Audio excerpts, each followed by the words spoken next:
Tonight, the people versus Donald Trump, the criminal prosecution of the former U.S. president.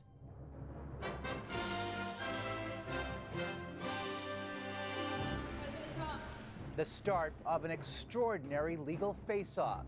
34 false statements made to cover up other crimes. The charges and the spectacle. I never thought anything like this could happen. Finland joins NATO in the face of Russian aggression. This is an historic day. And a Canadian doctor's surgical mission to help soldiers in Ukraine. We want to make a real difference. Plus, fallout from a rampant rodent infestation at 24 Sussex Drive. The Americans have the White House, we have the Rat House. Debating the future of the Prime Minister's official residence.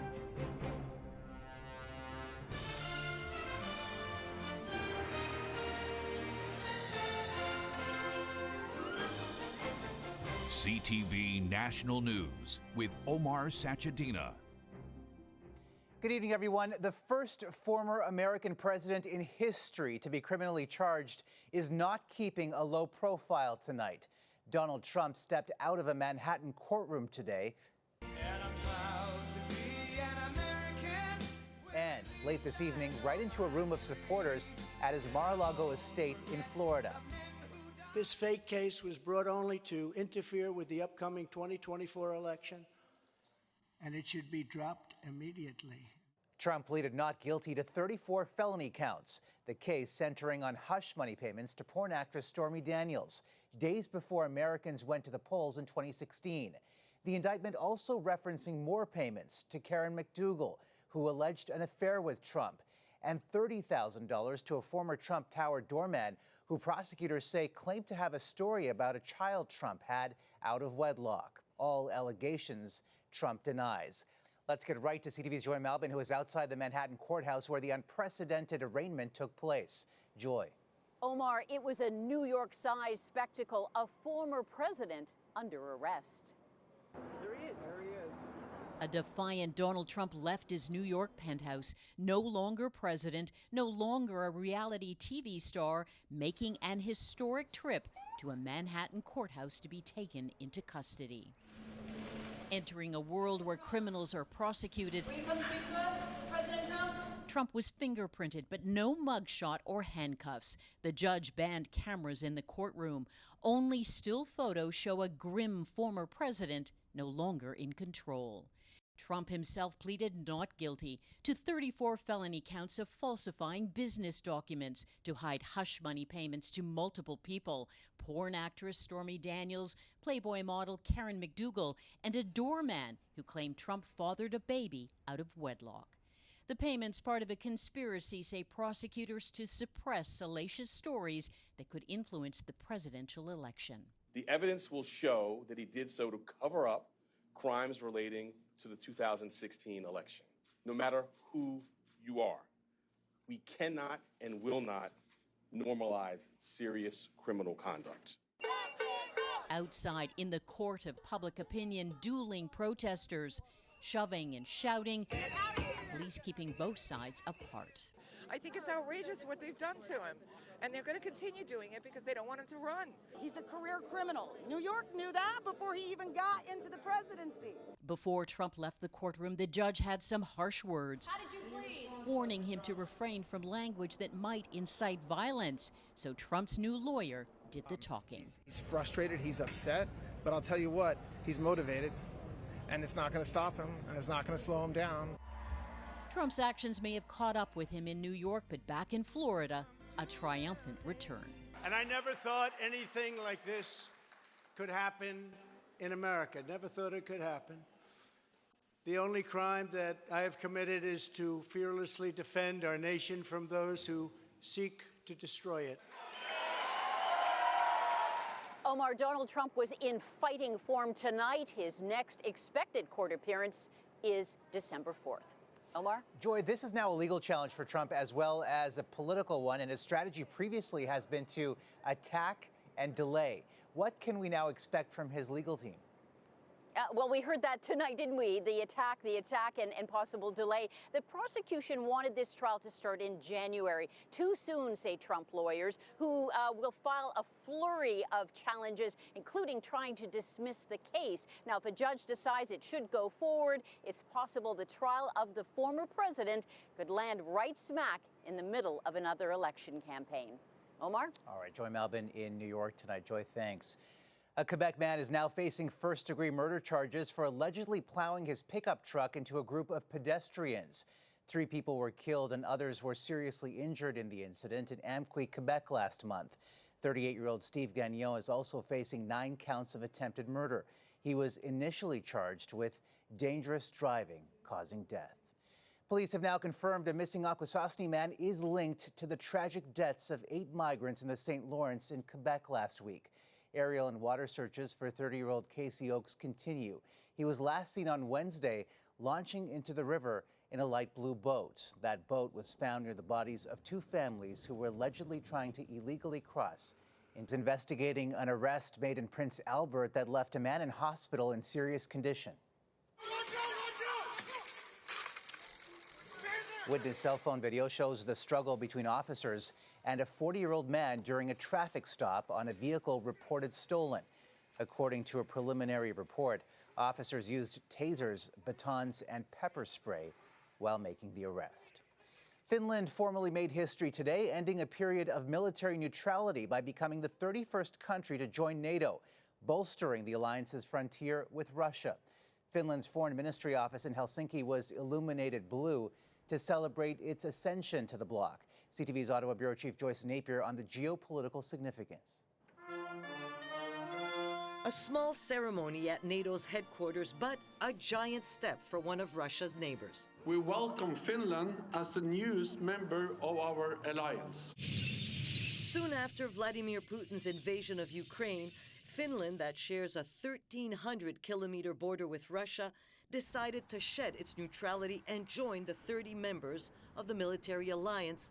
The country's security was at stake. It is a great day for Finland, and I want to see that it is an important day for NATO too. Finland already spends over 2% of its GDP on defense, a NATO requirement.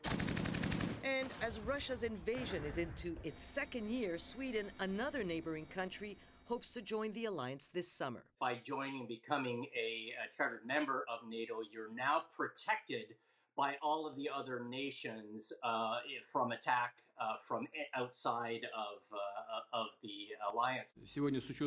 One of Putin's stated goals as he invaded Ukraine was to weaken the NATO alliance he saw as a direct threat.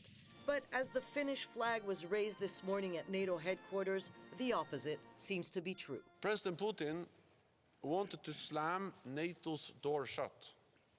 Today, we show the world that he failed.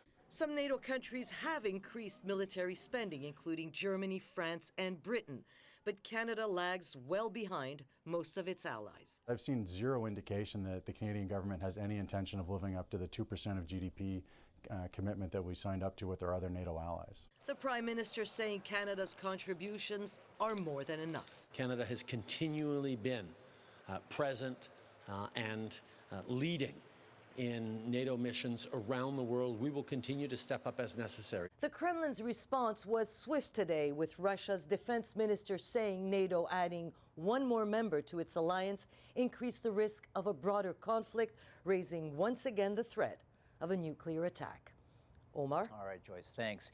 Ukraine's bid to join NATO still hasn't been approved, but the help it is receiving from member countries has been critical. So is the assistance from individuals, like the Toronto surgeon CTV's Heather Wright spoke to on a humanitarian mission to aid soldiers on the front lines.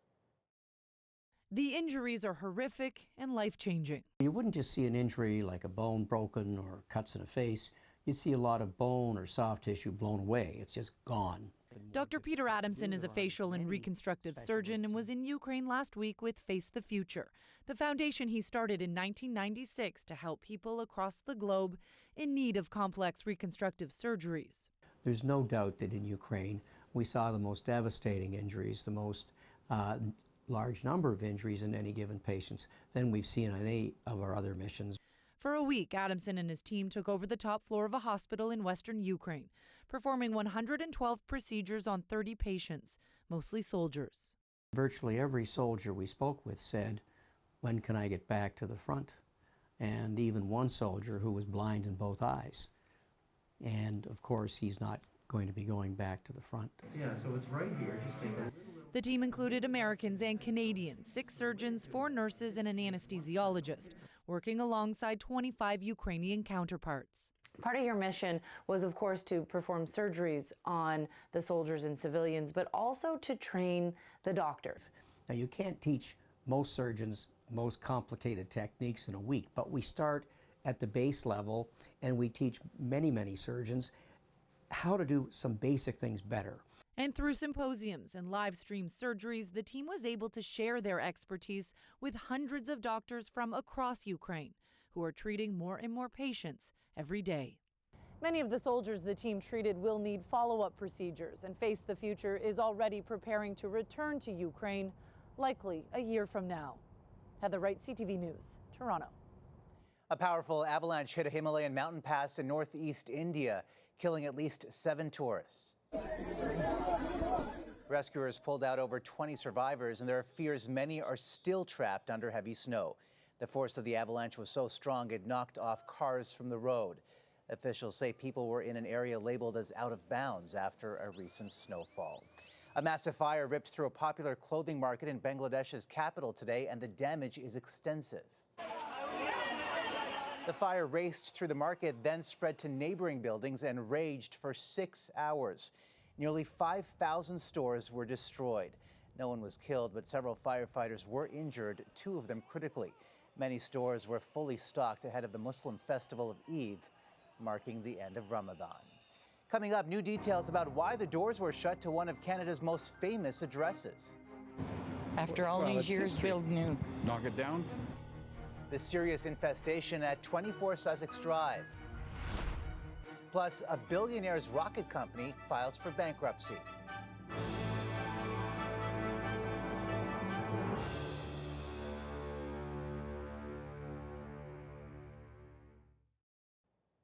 "24 Sussex Drive is one of the best-known addresses in the country, but new documents show the 4-floor mansion that is supposed to be the Prime Minister's official residence is instead housing a large number of rodents, one of several serious safety issues now being revealed.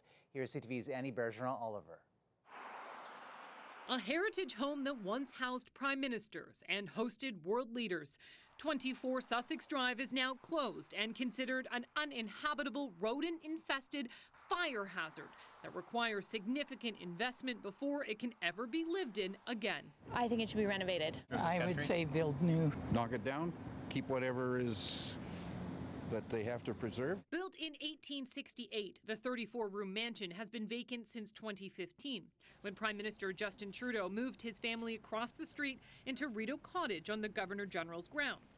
Now, National Capital Commission documents show there are real concerns with air quality due to a rodent infestation that has left excrements and carcasses between the walls and in the attic and basement spaces. The Americans have the White House, we have the Rat House. But the rodents won't be dealt with until other pressing problems are.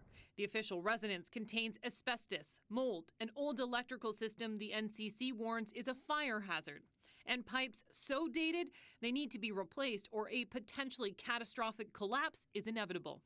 The renovations are likely to cost tens of millions, and that's a political problem. They've clearly always come to the conclusion that the backlash and abuse that they will take for spending money on the residents exceeds the benefit of doing the renovation.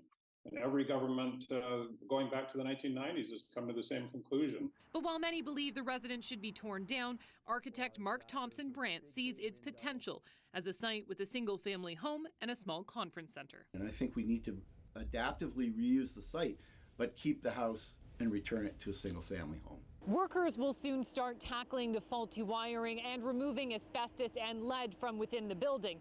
But once this decommissioning work is done, the National Capital Commission says no further investments will be made until the government decides what the future holds for 24 Sussex. Annie Bergeron-Oliver, CTV News, Ottawa. Billionaire Richard Branson's rocket company Virgin Orbit has filed for bankruptcy protection. After the company's first ever satellite launch out of the UK failed to reach orbit, it struggled to find long-term funding, forcing the business to halt operations.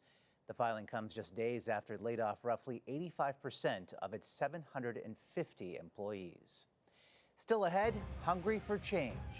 I just feel like it's just going to get worse. Crisis management over the soaring cost of food.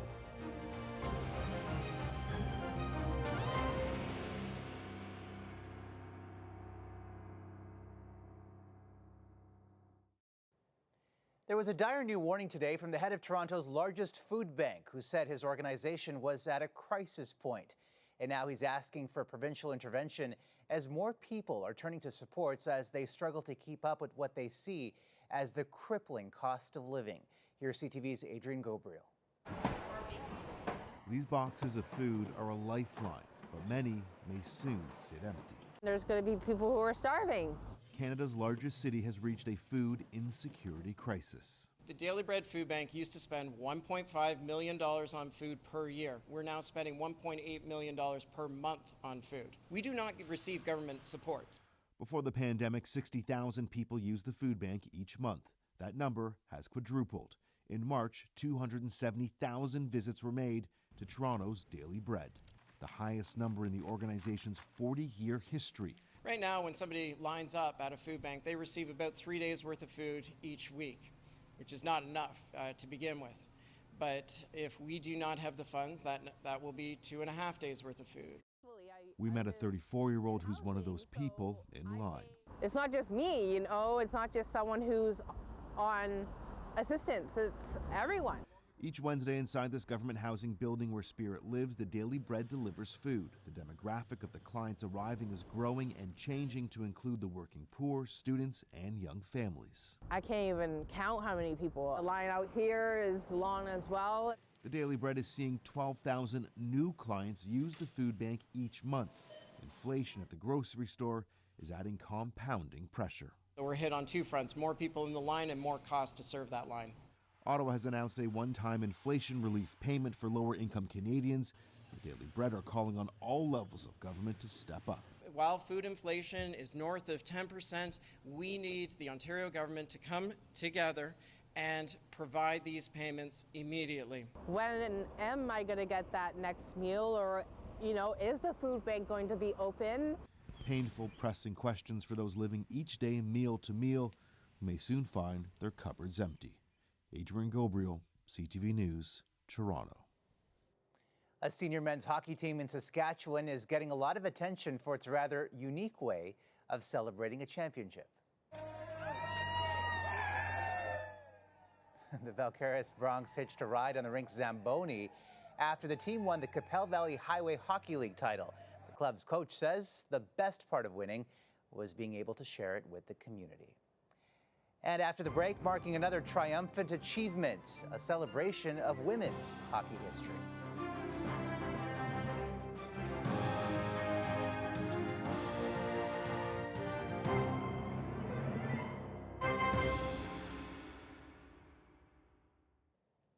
The quest for hockey gold begins tomorrow in Brampton, Ontario, which is hosting the Women's World Championship this year.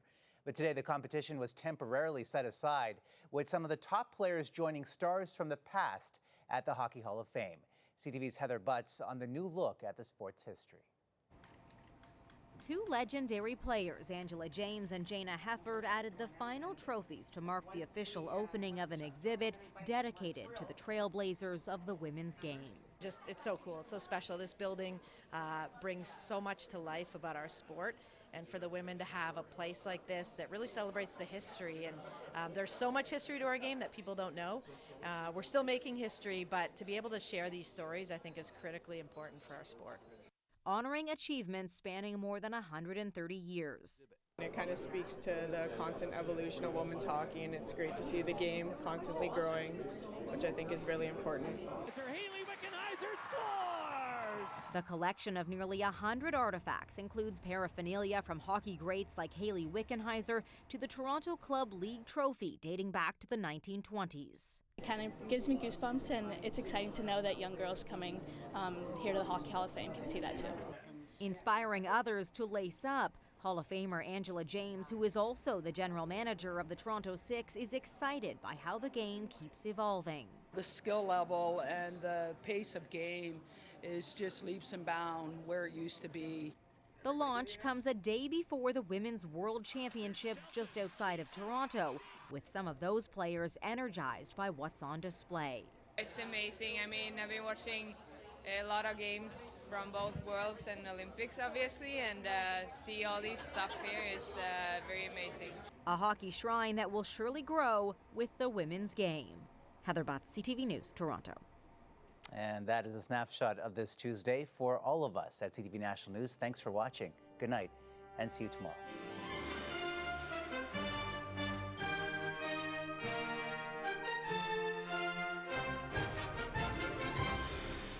CTV National News, Canada's #1 newscast.